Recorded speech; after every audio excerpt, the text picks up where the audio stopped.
서울의 아침은 언제나 분주했다. 특히 명동의 거리에는 이른 시간부터 사람들이 북적였고 상점들은 빠르게 문을 열었다. 따뜻한 붕어빵과 어묵 냄새가 골목을 가득 채웠고 관광객들과 현지인들이 서로 얽히며 활기찬 하루를 시작했다.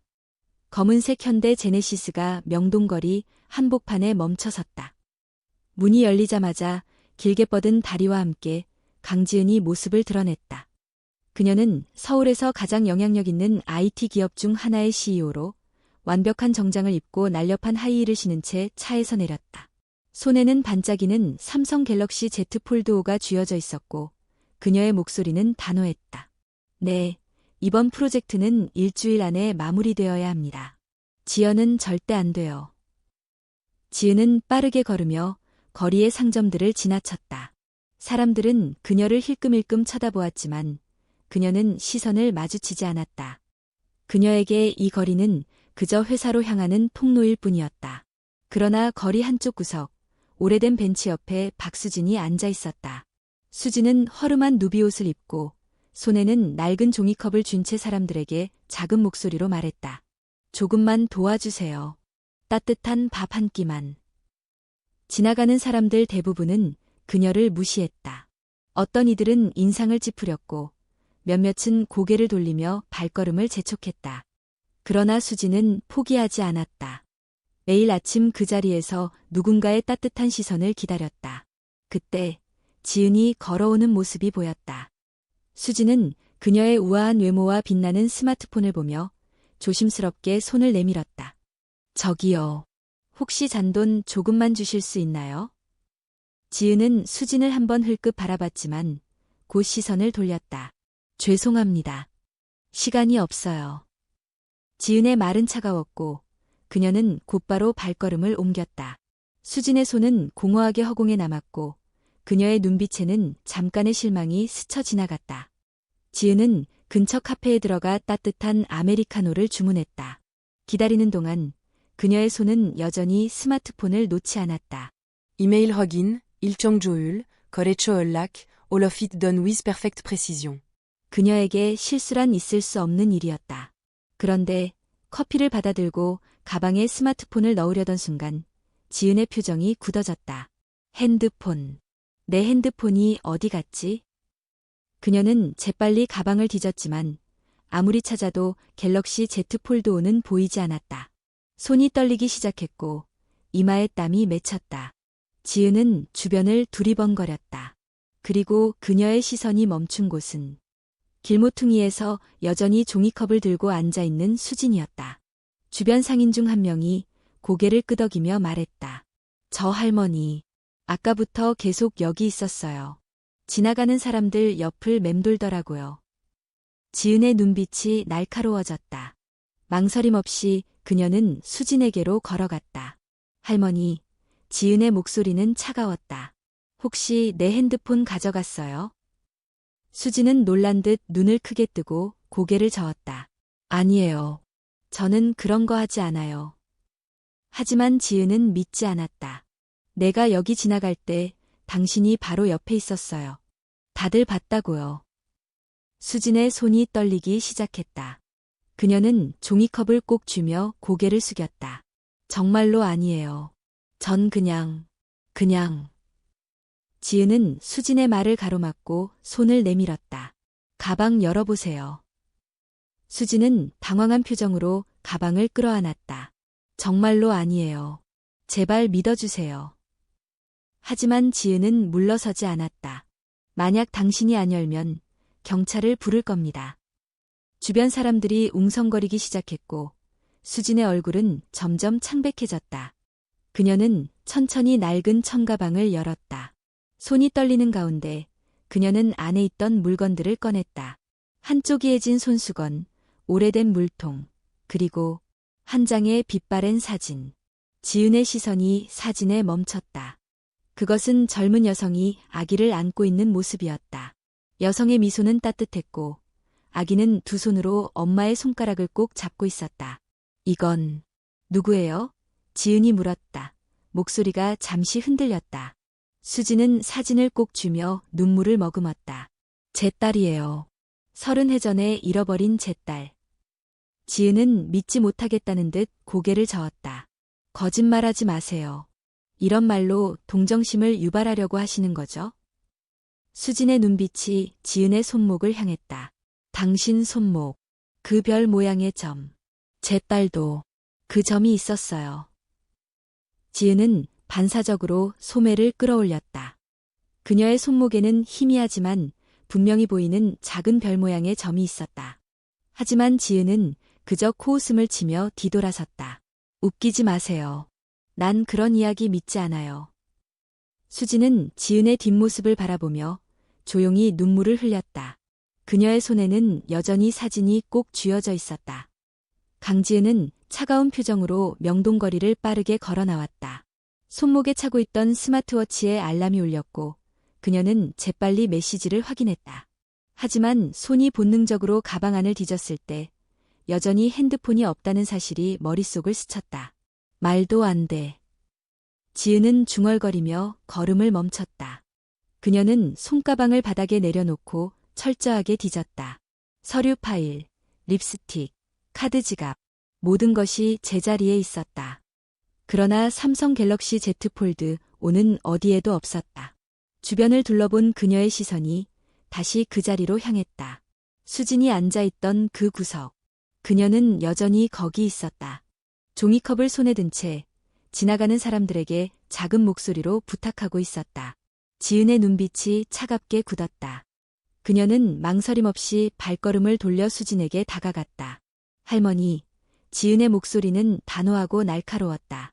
내 핸드폰, 혹시 당신이 가져갔어요? 수진은 고개를 들어 지은을 바라보았다. 그 눈빛은 놀라움과 동시에 두려움이 섞여 있었다. 아니에요. 저는 그런 거 하지 않았어요. 그녀는 떨리는 목소리로 대답했다.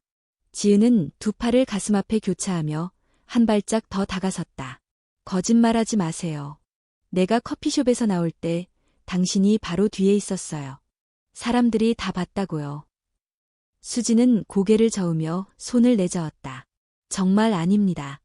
저는 그냥 여기 앉아 있었을 뿐이에요. 그때 근처에서 붕어빵을 팔고 있던 상인이 다가왔다.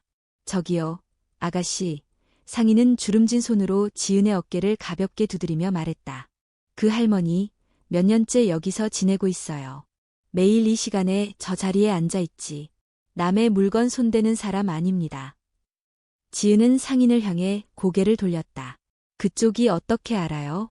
혹시 그동안 눈치 못 챈 거 아닐까요? 상인은 고개를 저으며 말했다. 아니요, 제가 매일 여기서 장사하니까 잘 알아요. 힘들어도 남의 물건에 손대는 사람은 아니에요. 그러나 지은은 쉽게 믿지 않았다. 그녀는 수진을 뚫어지게 바라보았다. 그럼 가방을 열어보세요. 지은은 단호하게 말했다. 수진은 놀란 표정으로 가방을 더욱 꼭 끌어안았다. 정말 아니에요. 제발 믿어주세요. 그녀의 목소리는 간절했지만 지은의 눈빛은 흔들리지 않았다. 열어보지 않으면 경찰을 부를 겁니다. 지은은 냉정하게 선언했다.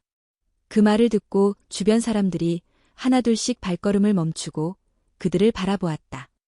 웅성거림이 커지자 수진은 결국 떨리는 손으로 낡은 청가방을 열었다. 가방 안에는 몇 개의 동전, 달아해진 손수건, 그리고 오래된 사진 한 장이 들어있었다. 핸드폰은 없었다. 지은은 눈살을 찌푸리며 손을 허리에 얹었다. 뭐예요? 핸드폰이 없잖아요. 수진은 두 손으로 사진을 조심스럽게 꺼냈다. 사진 속에는 젊은 여성이 어린아이를 안고 있었다. 두 사람 모두 환하게 웃고 있었고 배경에는 오래된 놀이공원이 희미하게 보였다. 이건... 지은은 예상치 못한 장면에 잠시 말을 잃었다. 수진은 사진을 손으로 어루만지며 조용히 말했다. 제 딸이에요. 아주 예쁜 아이였죠. 30해 전에 잃어버렸어요. 지은은 콧방귀를 뀌며 손을 내저었다. 그냥 동정심을 유발하려고 꾸며낸 이야기겠죠. 저는 그런데 속지 않아요. 그러나 수진의 눈빛은 단호했다. 그녀는 지은의 손목을 가리켰다. 당신 손목, 별 모양의 점이 있네요. 수진의 목소리는 떨렸지만 확신이 가득했다. 제 딸도 그 자리에 같은 점이 있었어요. 제가 평생 기억해온 유일한 특징이에요. 지은은 반사적으로 소매를 걷어 올렸다.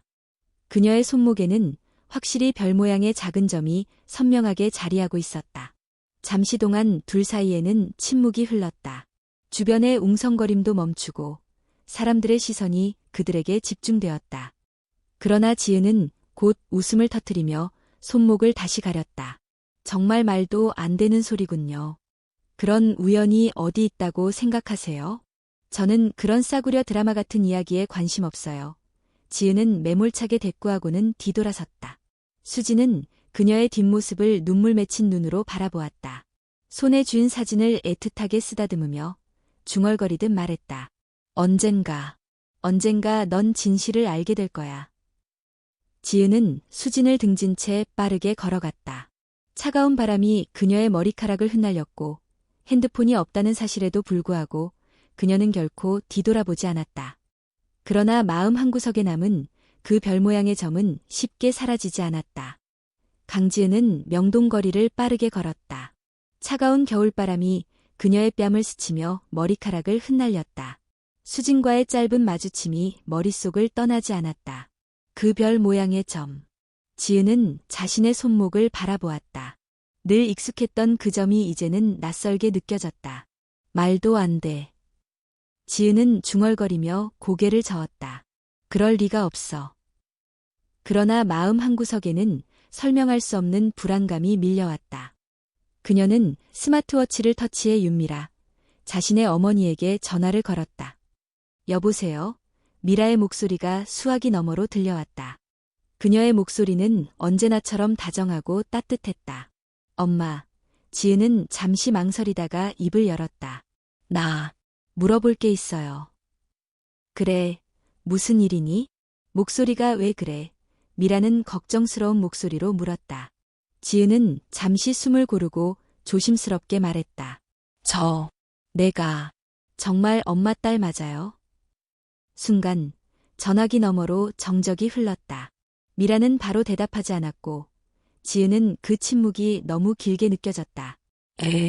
왜 그런 질문을 하는 거니? 미라의 목소리가 약간 떨렸다. 지은은 이를 악물고 말했다. 그냥 확실히 알고 싶어요. 내가 정말 친딸인지. 미라는 한숨을 내쉬었다. 그리고 잠시 후 그녀의 목소리가 낮게 떨리며 말했다. 지은아, 사실은 너는 우리 친딸이 아니야. 그 말이 떨어지자마자 지은의 세계는 산산조각 나는 듯했다. 손이 떨리고 숨이 가빠졌다. 뭐라고요? 그럼 나는... 미라는 차분하게 설명하기 시작했다. 내가 3살 때 우리는 너를 서울의 한 고아원에서 입양했어. 넌 길에서 발견됐고 신원도 없었어. 그저 이름표에 지은이라고만 적혀 있었지. 우린 그 이름을 그대로 받아들였고 너를 사랑으로 키웠어. 지은은 믿기지 않는다는 듯 고개를 저었다. 왜 지금까지 숨긴 거예요? 내가 상처받을까 봐. 내가 우리를 진짜 가족이라고 생각하길 바랐어. 미라의 목소리는 떨리고 있었다. 하지만 내가 물어보면 나는 진실을 말해줘야 한다고 생각했어. 지은은 잠시 말을 잃었다. 세상이 흔들리는 듯한 기분이었다. 자신이 평생 알고 있던 모든 것이 거짓이었다니. 그럼 내 부모님은? 미라는 조용히 대답했다. 우린 몰라. 경찰에서도 신원을 찾지 못했어. 넌 그냥 어느 날 갑자기 고아원 앞에 놓여 있었대. 지은은 손목을 바라보았다. 그 별 모양의 점이 마치 자신을 조롱하는 것처럼 느껴졌다. 수진이 보여준 그 낡은 사진, 그리고 그녀의 간절한 눈빛이 머릿속에서 떠나지 않았다. 엄마, 지은은 목소리를 가다듬으며 물었다. 그 고아원, 이름이 뭐였어요? 미라는 잠시 침묵하더니 대답했다. 서울중앙보육원이었어. 지금은 없어졌지만 당시엔 꽤 큰 시설이었지. 알겠어요. 지은은 짧게 대답했다. 고마워, 엄마. 전화를 끊고 난 후 지은은 잠시 허공을 바라보았다. 그동안 완벽하게 짜여진 것처럼 보였던 그녀의 삶이 무너져 내리는 소리가 들리는 듯했다. 그러나 동시에 마음속 깊은 곳에서 무언가가 깨어나는 느낌이었다. 그녀는 곧바로 인터넷을 검색했다. 서울중앙보육원.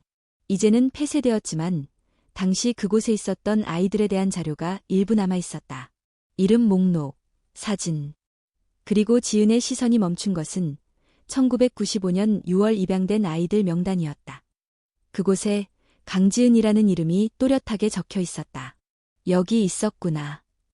그녀는 속삭였다. 하지만 그 아래에 작게 메모된 문구가 눈에 띄었다. 무연고자, 경찰 신고 접수 없음.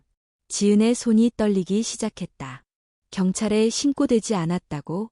길에서 발견된 아이가 아무런 신고도 없이 보육원으로 넘겨졌다는 말인가. 그녀는 곧바로 메모장을 꺼내어 주소를 적었다.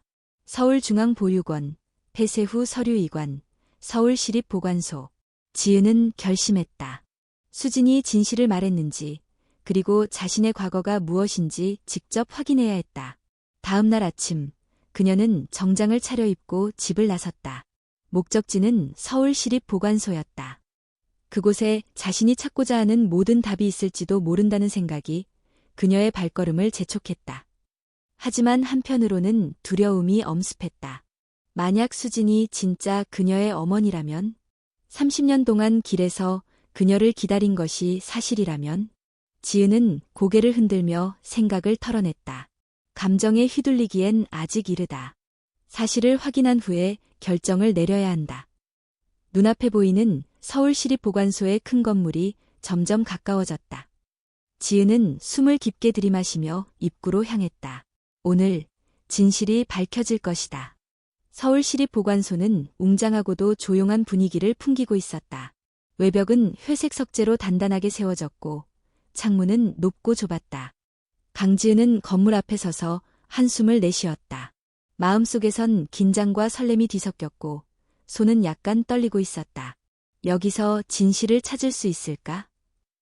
그녀는 자신에게 속삭이며 두 손을 꽉 쥐었다. 그리고 문을 밀고 들어갔다. 안쪽은 오래된 서류와 기록들이 빽빽이 정리된 선반으로 가득했다.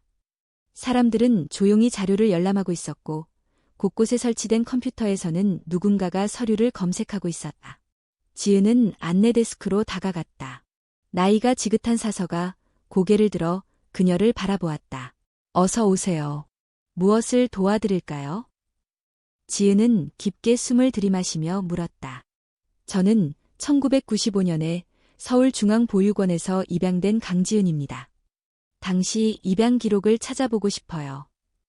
사서는 안경을 살짝 올리며 고개를 끄덕였다. 서울중앙보육원이라면. 잠시만요. 그는 자리에서 일어나 오래된 파일들이 정리된 구역으로 사라졌다. 지은은 그가 돌아오기까지의 시간이 길게 느껴졌다. 마침내 그가 커다란 파일철을 들고 나타났다. 여기 있습니다. 1990년대 서울중앙보육원의 기록입니다. 열람실에서 보실 수 있습니다. 지은은 감사 인사를 하고 그를 따라 열람실로 들어갔다. 그는 책상을 가리키며 파일을 내려놓았다. 필요하신 자료가 있으면 호출해 주세요. 그가 떠난 뒤 지은은 손을 뻗어 파일철을 열었다. 낡고 바랜 서류들이 가지런히 정리되어 있었고 각 장마다 아이들의 사진과 정보가 담겨 있었다. 지은은 천천히 페이지를 넘겼다. 몇 장을 지나자 그녀의 손이 멈췄다. 1995년 6월 3일 입소, 강지은이라는 이름이 또렷하게 적혀 있었다.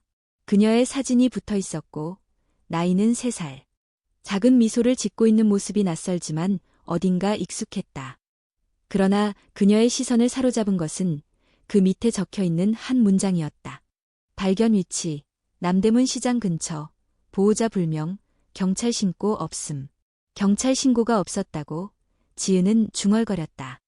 길에서 발견된 아이가 경찰 신고 없이 바로 보육원으로 넘어갔다는 것은 상식적으로 이해되지 않았다. 보통 실종아동은 경찰 조사를 거치고 신원을 확인하려 노력하지 않는가. 그녀는 파일을 더 뒤적였다. 입양 서류, 보호자의 서명. 그런데 한 가지 이상한 점이 있었다.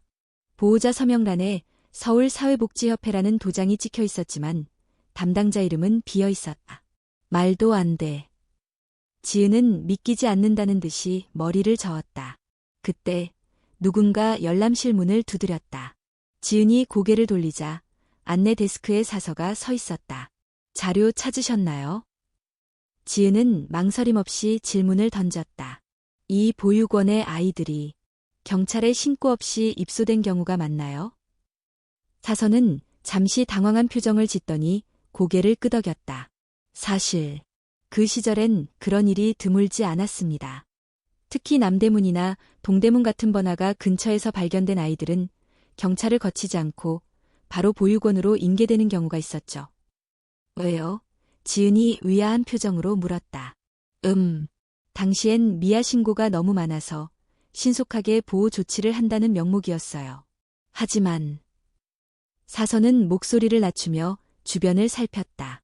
사실은 어떤 입양기관들이 조용히 아이들을 보육원으로 넘기고 빠르게 입양 절차를 진행하기도 했습니다. 지은의 심장이 쿵쾅거리기 시작했다. 불법 입양 말인가요? 사서는 눈을 피하며 조용히 말했다. 확실하진 않지만 그런 소문이 있었어요. 보육원과 몇몇 기관이 결탁해서 기록을 조작하고 아이들을 넘긴다는 이야기요. 지은은 숨을 깊게 들이쉬며 파일처를 닫았다. 그녀의 머릿속은 복잡하게 얽혔다. 만약 자신이 그런 경로로 입양된 것이라면 어머니 박수진이 자신을 찾지 못했던 이유가 설명이 되는 셈이었다. 서울중앙보육원. 당시 원장이 누구였나요? 지은이 물었다. 사서는 오래된 자료를 찾아보다가 답했다. 최성민 원장입니다. 그분이 당시 모든 입양 절차를 감독했죠. 하지만 그 이후로 갑자기 사라졌습니다. 보육원도 폐쇄됐고 기록도 대부분 유실됐다고 들었어요. 지금은 어디에 있는지 아세요? 사서는 고개를 저으며 답했다. 그건 저도 잘 모르겠습니다. 하지만 그분이 마지막으로 남긴 주소는 인천 근처였던 것 같아요. 정확한 정보는 찾기 어려울 겁니다. 지은은 조용히 고개를 끄덕였다. 이제 모든 퍼즐이 서서히 맞춰지고 있었다. 자신의 실종, 불법 입양 의혹, 그리고 어머니 수진의 절절한 눈빛. 지은은 결심했다. 진실을 찾기 위해, 그리고 어머니 수진이 기다려온 그날을 위해 그녀는 인천으로 향할 것이다. 최성민. 그 이름이 그녀의 모든 질문에 답할 열쇠가 될 것임을 직감했다. 강지은은 서울시립보관소에서 얻은 주소를 손에 쥔 채 인천행 기차에 올랐다. 창밖으로 스쳐 지나가는 도시의 풍경이 마치 흘러가 버린 시간처럼 멀게 느껴졌다. 기차가 흔들릴 때마다 그녀의 마음도 불안하게 흔들렸다. 최성민.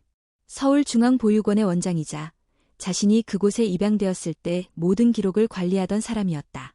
그러나 갑자기 사라졌고 보육원은 폐쇄되었다. 단순한 우연일까? 기차는 부드럽게 인천역에 멈췄다. 지은은 자리에서 일어나 코트를 여미고 플랫폼으로 내려섰다.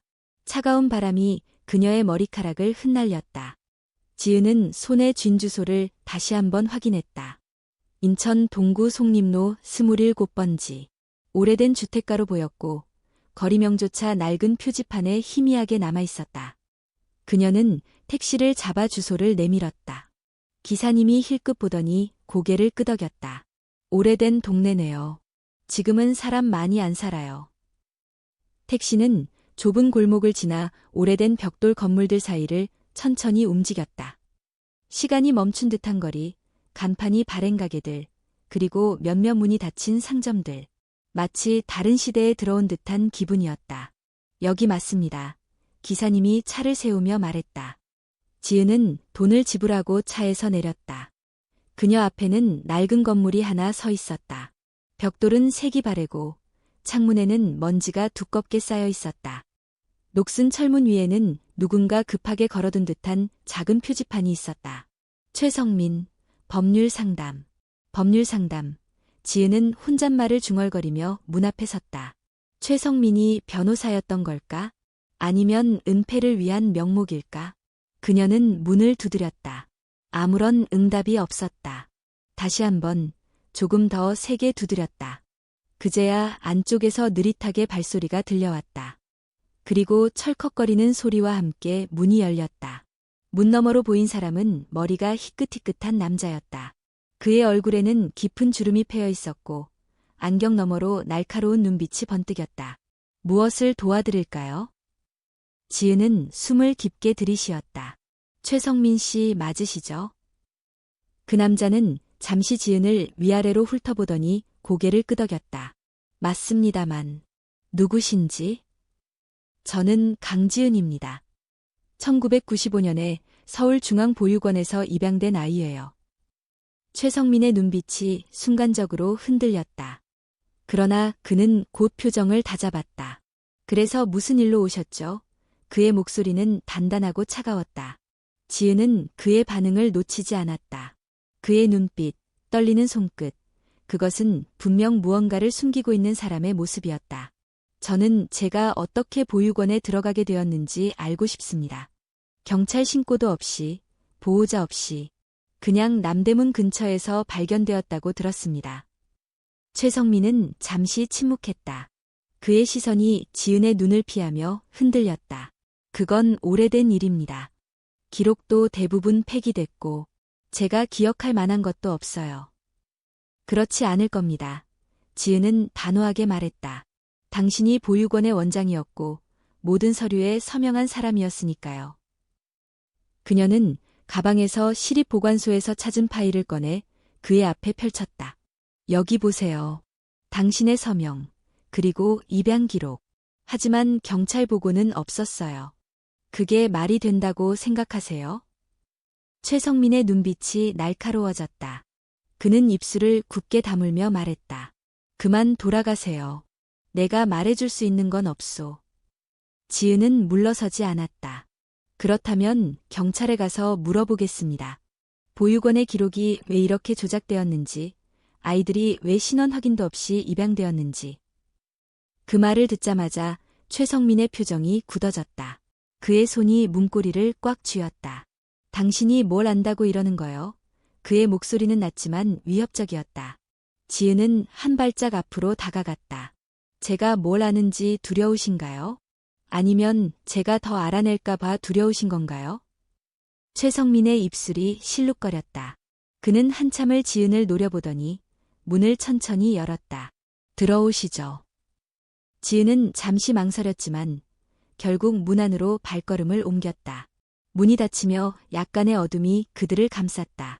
방 안은 어둡고 쾌쾌한 냄새가 났다. 책장이 빽빽하게 들어차 있었고 책상 위에는 먼지가 쌓인 서류들이 흩어져 있었다. 최성민은 그녀를 가리키며 의자에 앉으라고 손짓했다. 알고 싶은 게 뭡니까? 그의 목소리는 차분해졌지만 눈빛에는 여전히 긴장감이 서려 있었다. 지은은 단호하게 물었다. 저를 남대문에서 발견했다고 했지만 왜 경찰 신고가 없었나요? 최성민은 손을 깍지 끼며 입술을 꾹 다물었다. 그리고 마침내 낮은 목소리로 말했다. 당신은 발견된 게 아닙니다. 넘겨진 겁니다. 지은의 눈이 커졌다. 넘겨졌다니, 그게 무슨 말이에요? 최성민은 한숨을 내쉬며 입을 열었다. 당신은 누군가에 의해 보육원으로 전달된 거요. 그냥 길에서 발견된 게 아니라 계획적으로. 그리고 그 과정에서 많은 돈이 오갔지. 그의 목소리는 점점 작아졌지만 지은의 머릿속에서는 그 말이 울려 퍼졌다. 돈? 맞소. 최성민은 고개를 끄덕였다. 당신은 사고가 아니라 거래된 겁니다. 지은의 손이 떨리기 시작했다. 눈앞이 흐려지며 숨이 가빠졌다. 누가 그랬죠? 최성민은 입술을 깨물었다. 그건 당신이 직접 찾아야 할 겁니다. 지은은 의자에서 일어섰다. 손에 쥔 파일이 구겨질 정도로 힘을 주었다. 그럼 제가 찾겠습니다. 그리고 그 진실을 세상에 밝히겠습니다. 최성민은 그녀를 바라보며 무언가를 말하려다 입을 다물었다. 지은은 한치의 망설임도 없이 문을 열고 밖으로 나갔다. 추운 바람이 그녀의 얼굴을 스쳤지만 그녀의 눈빛은 더 단단해져 있었다. 강지은은 최성민의 사무실을 빠져나와 찬바람이 몰아치는 인천거리를 걸었다. 머릿속이 복잡하게 얽혔고 가슴속에 알 수 없는 분노가 차올랐다. 거래라는 단어가 귀에서 떠나지 않았다. 나는 발견된 게 아니라 넘겨진 거라고? 지은은 이를 악물었다. 지금까지 자신이 길에서 우연히 발견된 아이라는 말을 믿어왔고 입양된 것이 그저 운명이라 생각했다. 하지만 이제는 모든 것이 뒤집혔다. 누군가 그녀를 팔았고 보육원은 그것을 받아들였다. 지은은 핸드폰을 꺼내 들고 빠르게 전화를 걸었다. 여보세요? 전화기 너머로 들려오는 목소리는 그녀의 비서였다. 지금 당장 내 사무실에 있는 모든 입양 관련 서류를 찾아서 스캔해놔요. 특히 내가 입양되었을 당시 서류 말이에요. 네. 지금요? 왜 그러시죠? 비서는 당황한 듯 물었지만 지은의 목소리는 단호했다. 지금 당장이요. 내가 곧 사무실로 갈 테니까 준비해 놓으세요. 전화를 끊은 지은은 곧장 서울로 돌아가는 기차에 올랐다. 창밖으로 지나가는 풍경은 눈에 들어오지 않았다. 그녀의 머릿속에는 오직 하나의 생각만이 맴돌았다. 숨겨진 거래의 진실을 밝히는 것. 서울로 돌아오자마자 지은은 사무실로 직행했다. 비서는 약속한 대로 모든 서류를 테이블 위에 정리해 두었다. 입양 관련 문서, 보호자 확인서, 그리고 서울중앙보육원에서 발급한 입양 동의서들이 가지런히 놓여 있었다. 지은은 파일을 열고 한 장씩 빠르게 훑어보았다. 대부분은 정식 절차에 따른 입양 서류처럼 보였다. 하지만 그녀가 손을 멈춘 것은 입양 동의서를 펼쳤을 때였다. 이게 뭐지? 서류의 하단에 찍힌 도장은 서울사회복지협회로 명시되어 있었지만 담당자 서명이 없었다. 대신 작은 글씨로 별표 특별관리 대상 별표이라는 메모가 적혀 있었다. 특별관리 대상. 지은은 의아한 표정으로 그 문구를 손가락으로 짚었다. 그때 비서가 조심스럽게 다가왔다. 대표님, 괜찮으세요? 무슨 문제라도. 지은은 고개를 들었다. 혹시 이 특별관리 대상이 뭔지 알아요? 비서는 당황한 듯 고개를 저었다. 저도 처음 들어요. 그런 용어는 보통 입양 서류에 사용되지 않아요. 좀 더 알아봐야 할 것 같습니다. 지은은 곧바로 핸드폰을 들어 검색을 시작했다. 그러나 인터넷 어디에서도 특별관리 대상이라는 용어에 대한 설명은 없었다. 답답한 마음에 그녀는 곧장 서울사회복지협회에 전화를 걸었다. 안녕하세요. 서울사회복지협회입니다. 무엇을 도와드릴까요? 안녕하세요. 저는 강지은이라고 합니다. 1995년에 서울중앙보육원에서 입양된 기록이 있는데 서류에 특별관리 대상이라는 문구가 적혀 있더군요. 혹시 그게 무슨 의미인지 알 수 있을까요? 잠시 동안 전화기 너머로 조용한 침묵이 흘렀다.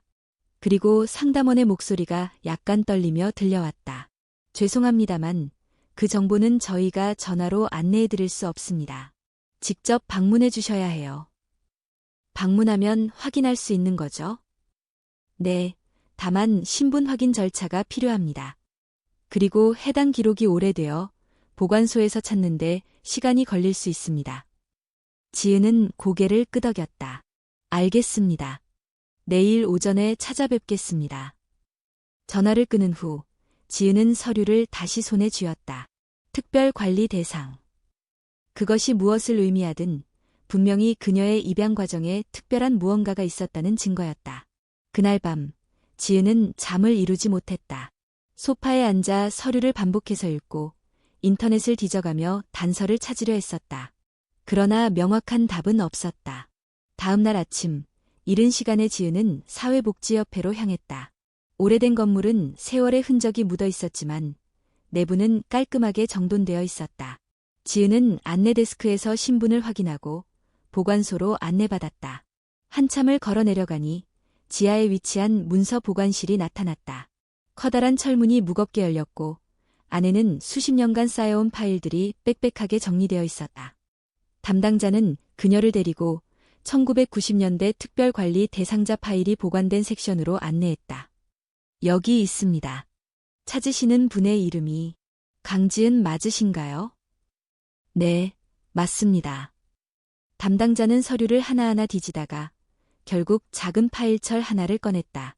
여기 있네요. 1995년 6월 특별관리 대상 입양 기록입니다. 지은은 숨을 깊게 들이쉬며 파일을 열었다. 페이지를 넘길 때마다 손끝이 떨렸다. 그리고 마침내 그녀의 이름이 나타났다.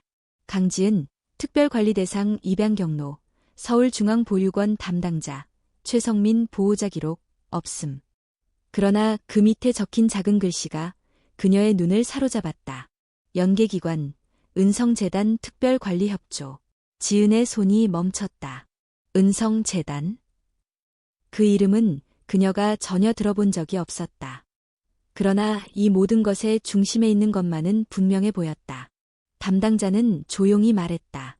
은성재단은 지금은 폐쇄되었지만 당시엔 입양과 관련된 여러 활동을 했습니다. 다만 기록이 많이 남아 있지 않아요. 지은은 단호한 표정으로 고개를 끄덕였다. 그럼 그 재단이 있던 곳의 주소를 알려주세요. 제가 직접 가보겠습니다. 그녀의 목소리에는 단호함과 결심이 담겨 있었다. 이제는 모든 비밀이 한꺼풀씩 벗겨지고 있었다. 은성재단. 그곳에 가면 그녀가 그토록 찾아 헤매던 진실에 다가갈 수 있을 것이다.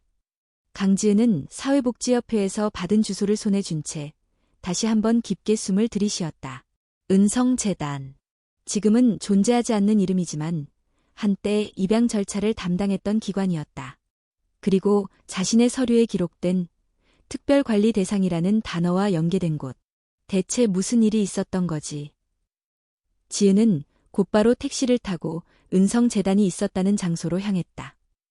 주소가 가리키는 곳은 서울 변두리의 낡은 건물들이 밀집한 지역이었다. 택시가 멈춘 곳에는 오래된 상가와 폐허가 된 건물들이 늘어서 있었다. 여기가 맞나요? 지은이 택시 기사에게 물었다. 기사는 고개를 끄덕였다. 네, 맞습니다. 저쪽 끝에 예전에 보육원 같은 게 있었어요. 지금은 아무도 안 살지만요. 지은은 택시에서 내려 주변을 둘러보았다.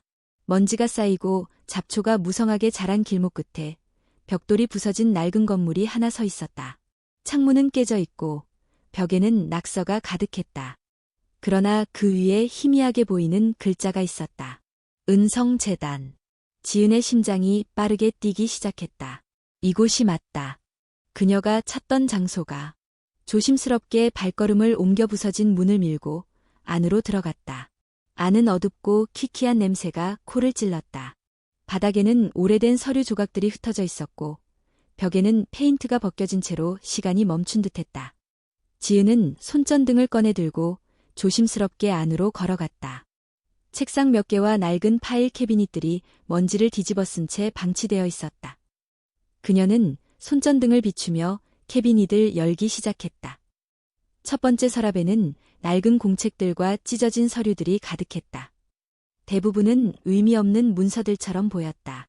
그러나 두 번째 서랍을 열었을 때 그녀의 손이 멈췄다. 입양 기록, 1990년대. 커다란 파일철이 그녀의 눈앞에 있었다. 지은은 숨을 멈추고 파일을 꺼냈다. 먼지를 털어내며 첫 페이지를 넘겼다. 수십 명의 아이들 이름이 목록으로 적혀 있었다. 그 옆에는 입양된 날짜, 보호자 이름, 그리고 연계기관이라는 항목이 있었다. 지은은 손가락을 따라가며 이름을 읽어나갔다. 에이미노 1992년 3월 미국 연계기관 은성재단. 김유진 1994년 7월 캐나다 연계기관 은성재단. 박소현 1995년 5월 일본 연계기관 은성재단. 그리고 몇 장을 넘기자 그녀의 손이 멈췄다. 강지은 1995년 6월 서울 연계기관 은성재단. 그녀의 이름이 분명히 적혀 있었다. 지은은 떨리는 손으로 페이지를 넘겼다.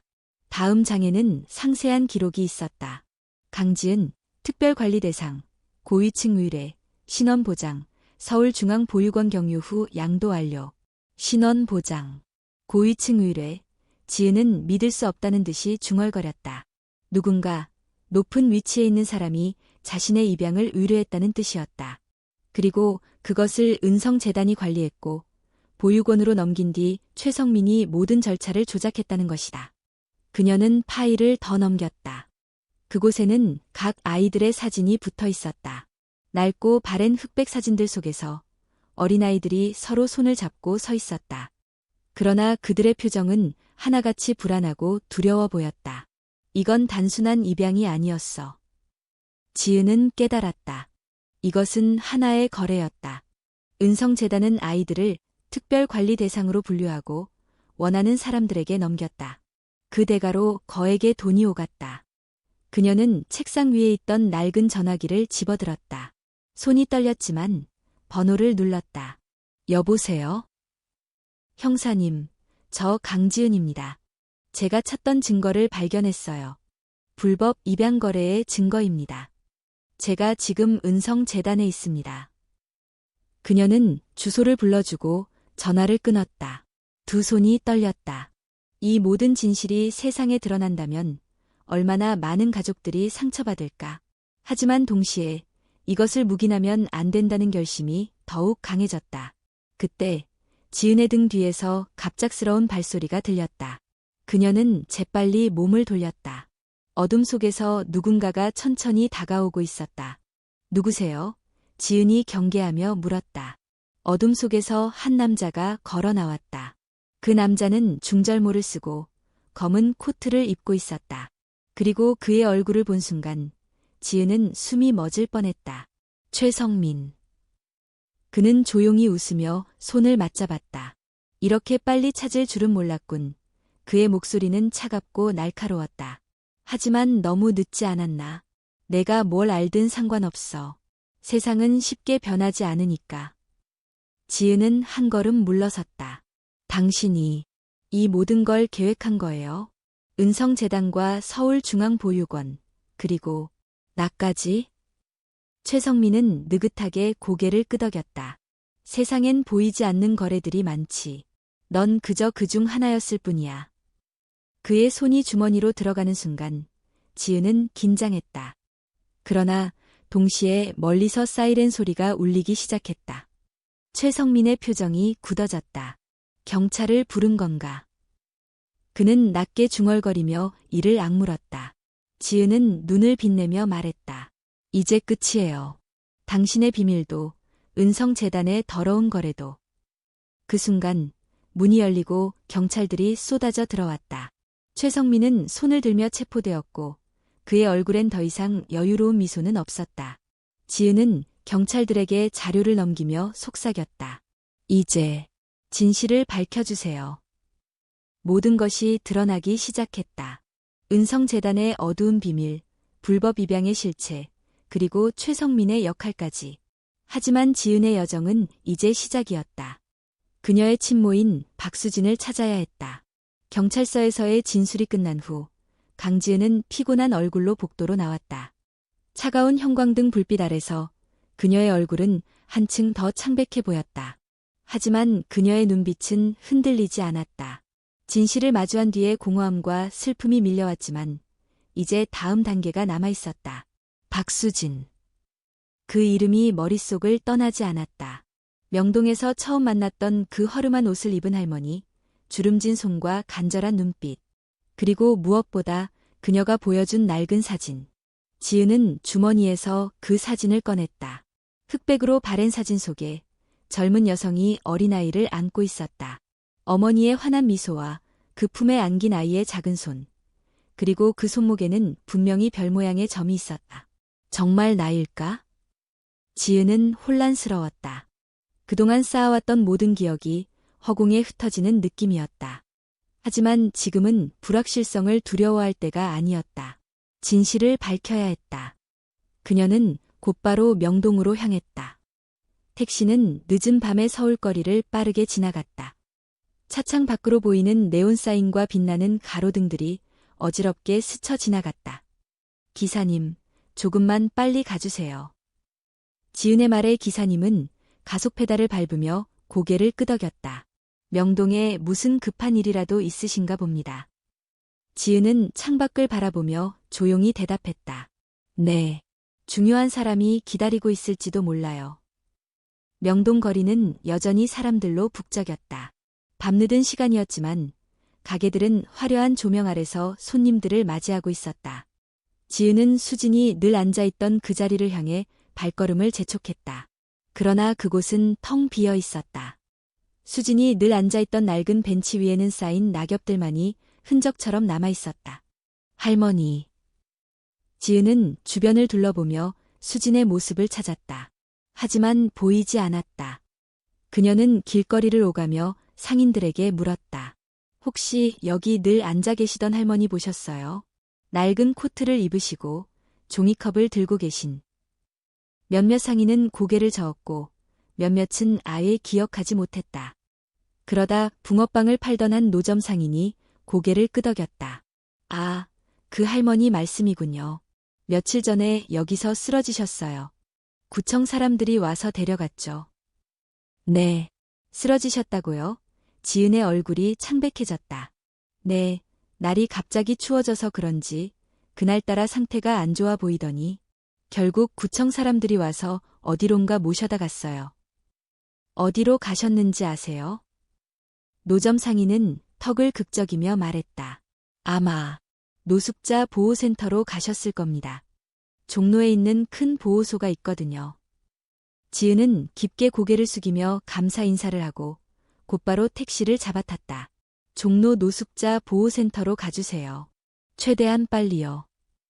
차가 종로의 어두운 골목길을 지나 도착한 곳은 커다란 간판에 별표 서울 노숙자 보호센터 별표라고 적혀 있었다. 지은은 심호흡을 한 번 하고 문을 밀고 안으로 들어갔다. 안에는 몇몇 사람들이 담요를 덮고 누워 있었고 자원봉사자들이 따뜻한 차를 나눠주고 있었다. 지은은 접수 데스크로 다가갔다. 안녕하세요. 혹시 며칠 전에 명동에서 쓰러지신 할머니 박수진 씨가 이곳에 계신가요? 데스크에 앉아있던 직원이 컴퓨터를 확인하며 고개를 끄덕였다. 네, 맞습니다. 박수진 님은 이쪽에 계세요. 상태가 많이 안 좋으셔서 따로 간호를 받고 계십니다. 지은의 가슴이 철렁 내려앉았다. 제가 만나볼 수 있을까요? 직원은 고개를 끄덕이며 안내했다. 이쪽으로 오세요. 지은은 그를 따라 좁은 복도를 걸었다. 발소리만이 울리는 조용한 공간을 지나 작은 방 앞에 멈춰섰다. 여기 계십니다. 안에 들어가 보세요. 지은은 문 앞에서 잠시 숨을 골랐다. 수많은 질문들이 머릿속을 스쳐 지나갔다. 정말 그녀가 어머니일까? 아니면 또 다른 오해일까? 그러나 이제는 물러설 수 없었다. 지은은 손을 뻗어 문을 천천히 열었다. 방 안은 아늑하게 꾸며져 있었고 창가에는 작은 화분이 놓여 있었다. 그리고 침대 위에는 수진이 누워 있었다. 그녀는 창밖을 바라보며 조용히 중얼거리고 있었다. 지은아, 오늘도 잘 있었니? 지은은 발걸음을 멈췄다. 그녀의 목소리가 떨렸다. 할머니. 수진은 천천히 고개를 돌렸다. 눈이 침침한 듯 순간적으로 인식하지 못했지만 점차 지은의 얼굴을 알아보기 시작했다. 지은이니? 지은의 눈가에 눈물이 맺혔다. 네, 저예요. 수진은 떨리는 손을 뻗었다. 정말 내 딸 지은이가 맞니? 지은은 주저하지 않고 달려가 수진의 손을 꼭 잡았다. 미안해요. 그동안 몰라봐서. 엄마. 그 말에 수진의 눈에서는 눈물이 흘러내렸다. 그녀는 떨리는 손으로 지은의 얼굴을 어루만졌다. 기다렸다. 정말 오랫동안 기다렸어. 지은은 더 이상 참지 못하고 수진을 꼭 안았다. 두 사람은 그렇게 오랜 시간의 고통과 기다림을 안고서 눈물을 흘렸다. 다시는 놓지 않을게요. 지은은 눈물을 삼키며 속삭였다. 그 순간 오랜 세월 동안 얼어붙었던 두 사람의 마음이 천천히 녹아내렸다. 강지은은 박수진을 조심스럽게 부축하며 보호센터를 나섰다. 바깥 공기는 차가웠지만 수진의 손을 꼭 잡은 지은의 마음속에는 따뜻한 무언가가 피어오르고 있었다. 수진은 낡은 코트를 여미며 주위를 둘러보았다. 정말 내가 맞구나. 수진은 눈물을 글썽이며 말했다. 내 딸, 내 지은이가 이렇게 컸구나. 지은은 미소 지으며 어깨를 감싸 안았다. 네, 엄마. 이제 제가 엄마를 지켜드릴게요. 두 사람은 택시에 올라탔다. 지은이 목적지를 이야기하자 택시 기사는 놀란 표정을 지었다. 강지은 씨, 그 대기업 CEO 맞으신가요? 지은은 수진의 손을 꼭 잡으며 고개를 끄덕였다. 네, 맞습니다. 수진은 멍한 표정으로 지은을 바라보았다. 너, 이렇게 훌륭하게 자랐구나. 지은은 눈시울이 붉어지며 수진의 손을 더 꼭 쥐었다. 엄마가 나를 포기하지 않았기 때문에요. 나를 찾아주려고 애썼기 때문에 내가 이렇게 살아남을 수 있었어요. 수진의 눈에서 눈물이 흘러내렸다. 미안하다. 정말 미안해. 내가 널 지키지 못해서. 아니에요. 지은은 단호하게 말했다. 엄마가 나를 끝까지 찾으려고 했다는 걸 이제 알았어요. 그걸로 충분해요. 택시는 마침내 지은의 집 앞에 도착했다. 커다란 대문이 열리며 깔끔하게 정돈된 정원과 현대적인 건축 양식의 저택이 눈앞에 펼쳐졌다. 수지는 놀란 표정으로 건물을 바라보았다. 여기가 내가 사는 곳이니? 지은은 미소를 지으며 고개를 끄덕였다. 네, 엄마. 이제 엄마도 여기서 저랑 함께 살 거예요. 수지는 손을 가슴에 얹으며 눈물을 훔쳤다. 내가 여기 살아도 되는 걸까? 그러며 지은은 환하게 웃으며 문을 열었다. 엄마는 이제 제 가족이에요. 당연히 같이 살아야죠. 지은은 수진을 집 안으로 안내했다. 거실에는 큰 창이 있었고 햇살이 가득 쏟아져 들어왔다. 깔끔하게 정돈된 소파와 벽난로, 그리고 벽에 걸린 예술 작품들이 공간을 따뜻하게 채우고 있었다. 여기 너무 크구나. 수지는 벅찬 마음에 주위를 둘러보며 중얼거렸다. 엄마 방도 따로 준비했어요. 지은은 수진의 손을 잡고 2층으로 안내했다. 여기서 푹 쉬시면 돼요. 필요한 거 있으면 언제든 말하고요. 수지는 방 안을 둘러보았다. 포근한 침대, 창가에 놓인 작은 책상, 그리고 깔끔하게 정리된 옷장이 있었다. 그녀는 천천히 침대에 앉으며 손을 뻗어 침구를 만졌다. 꿈만 같구나. 지은은 수진의 옆에 앉았다. 이제는 힘들게 길에서 지내지 않으셔도 돼요. 제가 지켜드릴 거예요. 절대 혼자 두지 않을 거예요. 수진은 지은의 손을 잡고 눈물을 흘렸다. 고마워. 정말 고마워. 다음 날, 지은은 회사에 출근하기 전에 아침 식탁을 차렸다. 수진은 놀란 표정으로 식탁을 바라보았다. 따뜻한 미역국과 밥, 반찬들이 가지런히 놓여 있었다. 이게 내가 다 준비한 거니? 지은은 웃으며 고개를 끄덕였다. 네, 엄마가 좋아하실 것 같아서요. 맛있게 드세요. 수진은 조심스럽게 숟가락을 들어 미역국을 한 입 떴다. 따뜻한 국물이 목을 타고 내려가자 눈가가 촉촉해졌다. 정말 맛있다. 지은은 미소 지으며 엄마를 바라보았다. 수십 년간 떨어져 있었지만 지금 이 순간만큼은 따뜻하고 평온했다. 그러나 이 평화는 오래가지 않았다. 어느 날 지은의 집 앞에 낯익은 차가 멈춰섰다. 차에서 내린 사람은 다름 아닌 지은의 양어머니 윤미라였다. 그녀는 단정한 정장을 입고 있었고 표정은 굳어 있었다. 지은아, 미라는 차가운 목소리로 말했다. 들어가서 이야기 좀 할까? 지은은 당황한 표정으로 고개를 끄덕였다. 두 사람은 거실에 마주 앉았다. 미라는 차 한 잔도 마시지 않은 채 입을 열었다. 이게 무슨 일이니? 노숙자 할머니를 집에 데려온다니. 지은은 단호하게 대답했다. 노숙자 할머니가 아니에요. 제 친엄마예요. 미라는 믿을 수 없다는 듯이 고개를 저었다. 무슨 소리야. 너는 우리 딸이야. 우리가 널 키웠잖아. 왜 갑자기 그런 할머니를 엄마라고 부르는 거니?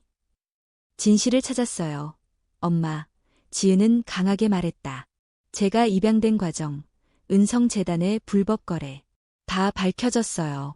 그리고 엄마를 찾았어요. 진짜 엄마를. 미라는 얼굴이 하얗게 질렸다. 그게 사실이야? 지은은 고개를 끄덕였다. 네, 사실이에요. 이제는 거짓말할 필요 없어요. 미라는 잠시 침묵했다. 그녀의 손이 떨리는 것을 지은은 놓치지 않았다. 하지만, 그럼 난 널 잃게 되는 거니? 미라의 목소리는 떨렸다. 지은은 미라의 손을 잡았다. 아니에요. 저는 두 엄마를 모두 사랑해요. 이제는 숨기지 않고 모두 함께 행복하게 살고 싶어요. 미라는 눈물을 흘리며 지은의 손을 꽉 잡았다. 고마워. 넌 정말 강하구나. 그 순간 두 사람의 오랜 상처가 조금씩 회복되기 시작했다. 강지은의 집에는 따뜻한 공기가 가득했다. 거실에는 수진이 차를 끓이고 있었고 윤미라는 조용히 그 옆에 앉아 있었다. 처음 만났을 때의 어색함과 경계심은 이제 거의 사라졌다. 대신 서로를 이해하려는 노력과 미소가 자리를 잡고 있었다. 지은은 주방에서 과일을 깎으며 두 사람을 힐끗 바라보았다. 두 어머니가 같은 공간에 앉아 함께 차를 마시고 있다는 사실이 아직도 믿기지 않았다. 하지만 시간이 지나며 조금씩 서로를 받아들이기 시작했다. 차가 정말 따뜻하네요. 윤미라가 미소를 지으며 말했다. 수진 씨가 손맛이 정말 좋으시네요. 수진은 겸손하게 손을 내저었다. 아유, 아닙니다. 그냥 오랫동안 해왔던 거라 익숙한 것뿐이에요. 미라는 고개를 끄덕이며 찻잔을 들었다. 지은이가 이렇게 잘 자란 건 다 수진 씨 덕분이에요. 당신이 낳아주셨으니까요. 그 말에 수진의 눈가에 눈물이 맺혔다. 아니에요. 제가 곁에 있어주지 못했잖아요. 오히려 미라 씨가 제 아이를 이렇게 훌륭하게 키워주셔서 제가 감사하죠. 미라는 수진의 손을 살며시 잡았다. 두 사람은 말없이 서로를 바라보았다. 그 순간 서로의 상처가 조금씩 치유되는 것을 느낄 수 있었다. 며칠 후 지은은 두 어머니를 모시고 특별한 장소로 향했다. 그곳은 바로 명동거리였다. 수진이 오랫동안 앉아있던 그 낡은 벤치 앞에서 지은은 멈춰섰다. 여기 기억하시죠? 지은이 물었다. 수진은 벤치를 어루만지며 고개를 끄덕였다. 그럼 어떻게 잊을 수 있겠니? 내가 널 다시 만난 곳이니까. 지은은 미소를 지으며 두 사람의 손을 꼭 잡았다. 저는 여기서 다시 태어난 것 같아요. 엄마를 찾았으니까요. 그때 지나가던 사람들이 수진을 알아보고 손을 흔들었다. 할머니, 요즘은 안 보이시던데 어디 다녀오셨어요? 수진은 웃으며 대답했다. 이젠 집이 생겼어요. 제 딸이 저를 찾아줬거든요. 지나가던 사람들은 놀란 얼굴로 지은을 보며 고개를 끄덕였다. 정말 잘 됐네요. 축하드려요. 수진의 눈가에는 눈물이 맺혔지만 이번에는 슬픔이 아닌 기쁨의 눈물이었다. 그녀는 지은의 손을 꼭 잡으며 말했다.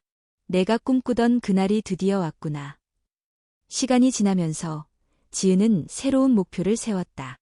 그녀는 은성재단의 불법 입양 거래에 대한 진실을 폭로했고 많은 사람들이 가족을 되찾을 수 있도록 돕기 시작했다. 그녀는 별표 강지은 재단 별표를 설립하여 입양 절차의 투명성을 높이고 미아찾기 프로젝트를 운영했다. 수진은 그 재단에서 자원봉사자로 일하기 시작했다. 그녀는 거리에서 만나는 노숙자들을 돕고 잃어버린 가족을 찾을 수 있도록 손을 내밀었다. 오랜 시간 거리에서 지냈던 그녀는 그들의 아픔을 누구보다 잘 이해했다. 이건 제가 드리는 작은 선물이에요. 수진은 따뜻한 담요를 노숙자에게 건네며 미소 지었다. 저도 예전에 이 거리에서 지냈거든요. 이제는 희망이 생길 거예요. 노숙자는 눈물을 글썽이며 고개를 숙였다. 정말 감사합니다. 정말로요. 수진은 그들의 손을 잡고 진심 어린 미소를 보였다. 힘내세요. 저도 그렇게 살아왔으니까요. 윤미라도 그 재단의 이사로 참여했다. 그녀는 입양 절차의 개선과 복지 시스템의 개혁을 위해 노력했고 자신의 영향력을 사용해 많은 사람들의 관심을 끌어냈다. 이건 단순한 문제가 아니에요. 윤미라는 회의석상에서 단호하게 말했다. 아이들이 올바른 환경에서 자라도록 그리고 가족을 찾을 수 있도록 우리는 최선을 다해야 합니다. 지은은 그런 미라를 자랑스럽게 바라보았다. 이제 그녀는 두 명의 어머니와 함께 세상을 바꿔나가고 있었다. 어느 날 오후, 지은의 집에서 세 사람은 함께 저녁 식사를 준비했다. 미라는 식탁을 정리하고 있었고, 수지는 부엌에서 따뜻한 국을 끓이고 있었다. 지은은 그 모습을 지켜보며 조용히 미소 지었다. 이렇게 함께 있다니 꿈만 같아요. 지은이 말했다. 수지는 국을 저으며 고개를 끄덕였다. 나도 그래. 이렇게 행복한 날이 올 줄 몰랐어. 미라도 따뜻한 미소를 지으며 두 사람을 바라보았다. 우리 앞으로도 쭉 이렇게 함께 살자. 지은은 두 사람의 손을 꼭 잡으며 결심했다. 네, 우리는 이제 진짜 가족이에요. 절대 놓지 않을 거예요. 식탁에 따뜻한 음식이 놓이고 세 사람은 함께 손을 맞잡았다. 잘 먹겠습니다. 세 사람이 동시에 말했다. 그 소리는 집안을 따뜻하게 채웠고 창밖으로는 따뜻한 햇살이 비추고 있었다. 이제 그들의 상처는 서로의 사랑으로 치유되고 있었다. 지은과 수진, 그리고 미라는 새로운 가족으로서 손을 맞잡고 함께 걸어가기 시작했다. 강지은의 이야기는 단순한 상봉이 아니었다. 그것은 상처를 회복하고 사랑을 되찾으며 새로운 가족의 형태를 만들어가는 과정이었다. 지은은 어머니 수진을 찾았을 뿐만 아니라 양어머니 미라와도 더 깊은 유대감을 쌓았다. 세 사람은 서로의 존재를 인정하고 진정한 의미의 가족으로 거듭났다. 지은은 이제 더 이상 외로운 아이가 아니었다. 그녀는 두 명의 어머니와 함께 더 많은 사람들에게 희망을 전하며 살아가고 있었다.